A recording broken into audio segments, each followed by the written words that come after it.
octubre de 2025. Y bueno, seguimos con la misma noticia. El gobierno federal de Estados Unidos continúa cerrado. Empezó el 30 de septiembre por falta de acuerdo en la financiación. Así es. Las operaciones consideradas no esenciales están paradas. Lo normal o lo que se solía hacer para evitar esto eran esos parches temporales, las llamadas resoluciones continuas, las CRs. Pero esta vez no ha habido manera. No. Y lo interesante, al analizar las fuentes para para esta charla, es que este cierre podría tener algo distinto. ¿Distinto en qué sentido? Pues que no parece ser solo un fallo más en la negociación. Hay indicios, señales, de que podría ser una estrategia, digamos, deliberada desde la Casa Blanca. Una estrategia. Usar la parálisis como herramienta. Algo así. Como mínimo, usar la crisis para intentar una reestructuración administrativa y, para meter presión política al máximo nivel. El Congreso no aprobó los fondos para el año fiscal 2026 a tiempo. Eso es el hecho. Vale, pero claro, más allá de ese bloqueo, ¿dónde está el núcleo del problema ahora mismo? Entiendo que la sanidad sigue siendo el gran escollo, ¿no? Totalmente. Ahí está el nudo gordiano. Mira, aunque los republicanos tienen mayoría en las dos cámaras y la presidencia, en el Senado necesitan 60 votos. Ah, claro, para superar el filibusterismo, el bloqueo de la minoría. Exacto. Y los demócratas han puesto dos líneas rojas muy claras para dar su brazo a torcer, con la financiación. ¿Y cuáles son? Porque deben ser importantes para llegar a este punto. Pues sí. Primero, quieren que se extiendan los subsidios de la Ley de Atención Médica Asequible, la famosa ACA. Caducan a finales de este año. ¿Y si nos extienden? Pues la Oficina Presupuestaria del Congreso, la CBO, que es como el árbitro fiscal independiente, calcula que la cobertura bajaría bastante, de casi 23 millones a menos de 19 millones de personas en 2026. Y las primas, los precios de los seguros, podrían duplicarse para mucha gente. Uf, eso es un impacto enorme. ¿Y la segunda condición? Exigen que se reviertan unos recortes a Medicaid, el programa para personas de bajos ingresos, que se aprobaron en julio. La misma CBO dice que afectarían a unos 2,3 millones de beneficiarios en 10 años. Entiendo. Son demandas muy concretas y con cifras potentes detrás. ¿Y qué dicen los republicanos y la Casa Blanca? ¿Negociamos esto o...? Su postura es, aprobemos una CR limpia, o sea, sin tocar la sanidad ahora, financiación básica y ya hablaremos de lo demás. Ya, pasar la pelota hacia adelante. Pero aquí es donde entra esa novedad estratégica que comentábamos.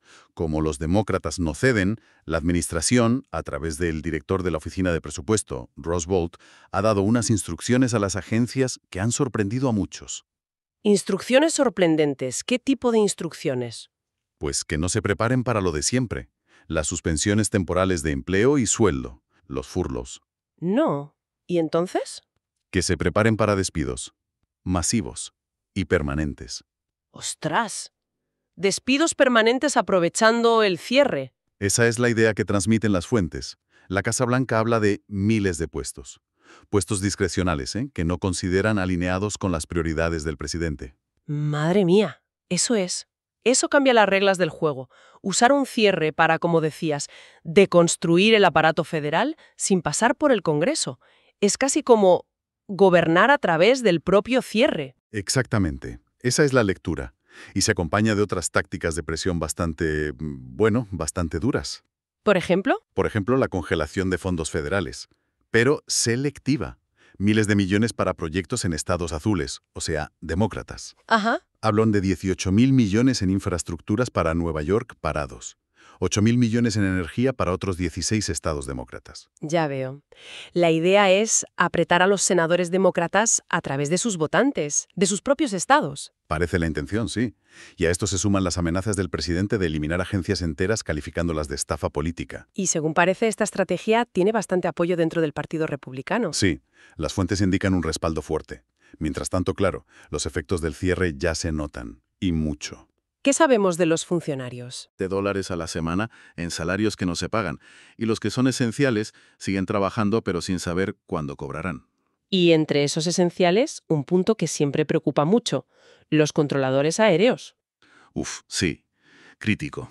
Están trabajando sin cobrar y además con turnos larguísimos, 10 horas al día, 6 días a la semana. ¡Qué barbaridad! Su sindicato, NATCA, Ya está advirtiendo del riesgo, el estrés, la fatiga. Es peligroso. Y encima se ha parado la formación de 2.000 nuevos controladores que hacían falta. Hay que recordar el caos que hubo en 2019, ¿verdad? Con muchas bajas de controladores por enfermedad durante otro cierre. Podría repetirse. El riesgo está ahí, desde luego. Y bueno, además de eso, los parques nacionales cerrados, que son 433, posibles retrasos en verificar algunos beneficios sociales. Aunque los pagos importantes como la Seguridad Social o Medicare sí continúan, ¿no? Sí, esos de momento siguen, pero otros programas como los cupones de alimentos, SNAP o la ayuda nutricional WIC dependen de fondos que ya tenían, y eso se puede acabar.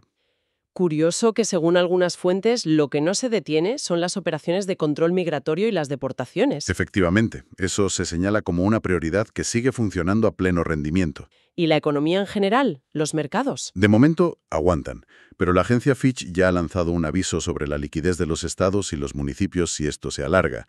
El FMI también está vigilando. Y está el problema de la sequía de datos, ¿no? No se publican estadísticas económicas oficiales. Exacto. Y todo esto coincide además con nuevas amenazas de aranceles muy fuertes por parte de Trump. Más aranceles. Sí, se habla de hasta un 100% a fármacos extranjeros. Imagínate el impacto para socios europeos como Alemania, Suiza.